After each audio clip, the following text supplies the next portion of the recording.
बिस्मिल्लाहिर्रहमानिर्रहीम। मुअज़्ज़िज़ दोस्तों, अस्सलाम वालेकुम। उम्मीद करता हूँ आप सब खैर व आफ़ियत से होंगे। आज की कहानी इंतहाई दिलचस्प और सबक आमोज़ है, तो मुकम्मल ज़रूर देखिएगा। एक बादशाह महल की छत पर टहलने चला गया।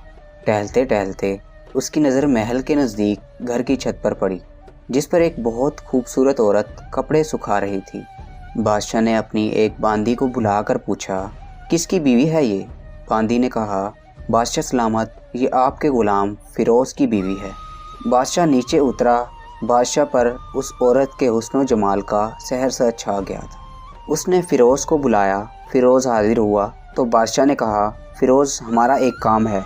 हमारा ये ख़त फ़लाँ मुल्क के बादशाह को दे आओ और इसका जवाब भी उनसे ले आना। फ़िरोज़ इस ख़त को लेकर घर वापस आ गया। ख़त को अपने तकिए के नीचे रख दिया।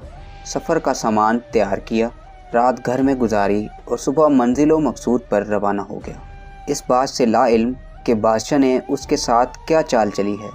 उधर फ़िरोज़ जैसे ही नज़रों से ओझल हुआ, बादशाह चुपके से फ़िरोज़ के घर पहुंचा और आहिस्ता से फ़िरोज़ के घर का दरवाज़ा खटखटाया। फ़िरोज़ की बीवी ने पूछा, कौन है? बादशाह ने कहा, मैं बादशाह हूँ, तुम्हारे शोहर का मालिक। तो उसने दरवाज़ा खोला।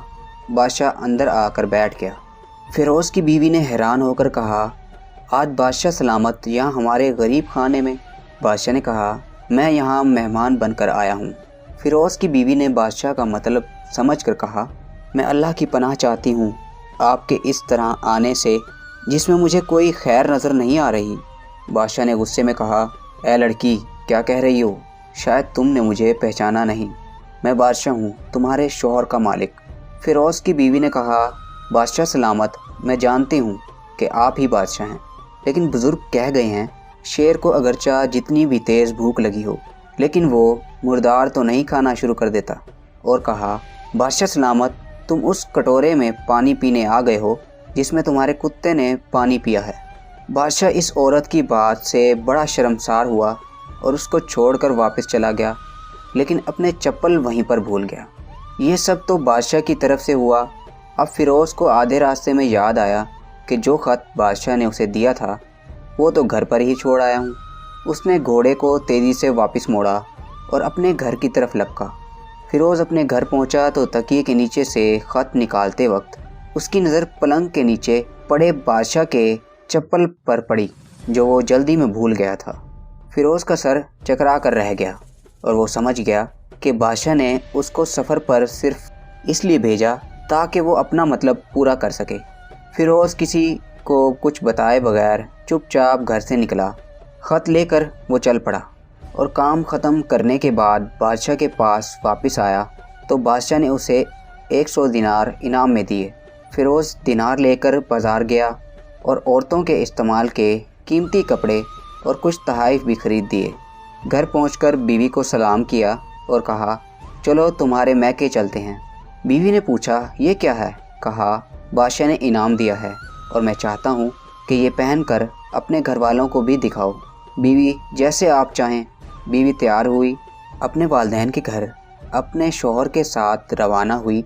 दामाद और बेटी और उनके लाए गए तोहफ़े को देखकर वो बहुत खुश हुए। फ़िरोज़ बीवी को छोड़कर वापस आ गया और 1 महीना गुजरने के बावजूद ना बीवी का पूछा और ना उसको वापस बुलाया। फिर कुछ दिन बाद उसके साले उससे मिलने आए और उससे पूछा, फ़िरोज़, आप हमारी बहन से गुस्से या नाराज़गी की वजह बताएं या फिर हम आपको काजी के सामने पेश करेंगे। तो उसने कहा, अगर तुम चाहो तो कर लो, लेकिन मेरे ज़िम्मे उसका ऐसा कोई हक़ बाकी नहीं जो मैंने अदा ना किया हो। वो लोग अपना केस काजी के पास ले गए तो काजी ने फ़िरोज़ को बुलाया। काजी उस वक्त बादशाह के पास बैठा हुआ था। लड़की के भाइयों ने कहा, अल्लाह बादशाह सलामत और काजी उल क़ज़ा को कायम व दायम रखे। काजी साहब, हमने एक सरसब्ज़ बाग, दरख्त फलों से भरे हुए और साथ में मीठे पानी का कुआं इस शख्स के हवाले में दिया था, तो इस शख्स ने हमारा बाग उजाड़ दिया, सारे फल खा लिए, दरख्त काट लिए और कुएं को ख़राब करके बंद कर दिया। काजी फ़िरोज़ की तरफ मुतवज्जा होकर पूछा, हाँ तो लड़के, तुम क्या कहते हो इस बारे में? फ़िरोज़ ने कहा, काजी साहब, जो बाग मुझे दिया गया था वो उससे बेहतर हालत में میں نے انہیں واپس کیا ہے۔ قاضی نے پوچھا، کیا اس نے باغ تمہارے حوالے ویسی ہی حالت واپس کیا ہے جیسے پہلے تھا؟ انہوں نے کہا، ہاں ویسے ہی حالت میں واپس کیا ہے، لیکن ہم اس سے باغ واپس کرنے کی وجہ پوچھنا چاہتے ہیں۔ قاضی، ہاں فیروز، تم کیا کہنا چاہتے ہو اس بارے میں؟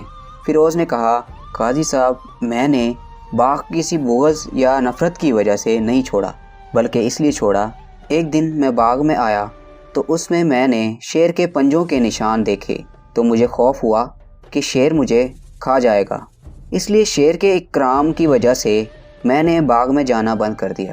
بادشاہ جو ٹیک لگائے یہ سب سن رہا تھا، وہ اٹھ کر بیٹھ گیا اور کہا، فیروز، اپنے باغ کی طرف امن اور مطمئن ہو کر جاؤ، واللہ اس میں کوئی شک نہیں کہ شیر تمہارے باغ میں آیا تھا، لیکن وہ وہاں پر نہ تو کوئی اثر چھوڑ سکا، نہ کوئی پتا توڑ سکا، اور نہ ہی کوئی پھل کھا سکا، اور وہاں پر تھوڑی دیر رہا اور مایوس ہو کر لوٹ گیا، اور خدا کی قسم میں نے کبھی تمہارے جیسے باغ کے گرد لگے مضبوط دیواریں نہیں دیکھیں۔